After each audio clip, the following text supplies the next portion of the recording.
إن الذين قالوا ربنا الله ثم استقاموا تتنزل عليهم الملائكة ألا تخافوا ولا تحزنوا وأبشروا بالجنة التي كنتم توعدون نحن أولياؤكم في الحياة الدنيا وفي الآخرة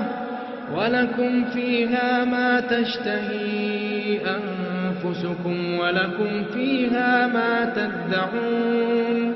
نزلا من غفور رحيم ومن أحسن قولا ممن دعا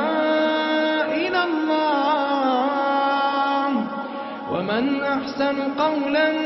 ممن دعا إلى الله وعمل صالحا وقال إنني من المسلمين ولا تستوي الحسنة ولا السيئة ادفع بالتي هي أحسن فإذا الذي بينك وبينه عداوة كأنه ولي حميم وما يلقاها إلا الذين صبروا وما يلقاها إلا ذو حظ عظيم وإما ينزغنك من الشيطان نزغ